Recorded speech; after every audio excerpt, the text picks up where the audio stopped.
And now we're going to let it cool.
Sections in, what you're going to do is hold the last one that you're going to do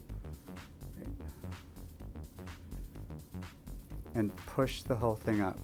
And what you're going to do is just take that and push it under and pin it. And it's just like a little haphazard braid. You don't have to get, the looser you do it, the better it's going to be. And I'm going to take a tiny bit again of pomade, because I think I want to get like a nice finish to this up on top and around her face. So what I'm going to do is I'm going to take this whole back section and I'm just going to get a little bit of hairspray on it just to give me a little bit better hold. I'm going to take that whole section into that loose spray that we did on the sides. You can start to look at it and see the kind of shape is coming in. It looks very, very, very vintage. And now it's about securing it. But before I secure it, what I want to do is get a little bit more shape in. What I like to do is sometimes take the hairspray and spray your comb. And then really lightly, you can kind of form, you know, don't really comb through it, but you can kind of form the waves a little bit so that you get a very, I'm gonna like that we have like a really strong smoothness going on and then just disheveled back here. So let's fasten. I'm gonna use some gripper bobby pins, and these bobby pins are really small and they grip really well. So what you wanna do is grab hold of the area where you clipped it, pull the clip out, and what you're going to want to do is fasten in there. So I like to just kind of get in there. And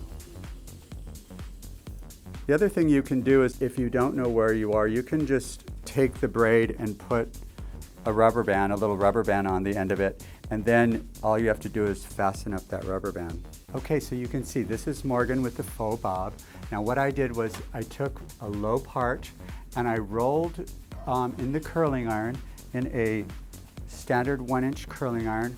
I rolled everything towards the face in vertical sections on the set, towards the face, and pinned them in right on the base. And then I did the same thing on this side. So I kind of went around this way to get all those in the same direction. Everything else under that, roll it under and just clip it in. Then once you're done with that, you want to let the set cool, completely cool, because it will make your whole thing, the whole thing stay. Then you want to brush it out with a flat paddle brush like this, and brush it out really good. And then I used some dry texture spray. We sprayed it down really good, and then you take your fingers and just kind of back comb it with your fingers so that it gets all this texture in there. Dry texture spray, a must. Take a little bit of pomade and run it through the front so that you can really form that, bring the flyaways down, give a lot of extra shine to it. And this is the faux bob. We're seeing it everywhere right now. People sometimes are just putting it up to have a fresher, different, shorter look. and it's one way to experience what my hair would look like shorter, and it's a really fun look to play with. I like it because it has that kind of 1920s vibe. We're seeing that a lot with, you know, Downton Abbey and all of that, and so these kind of flapper looks, fashion, everything looks really great. I'm really happy to be here at Coco Perez. I'm Philip Carreon at Philip Carreon Style.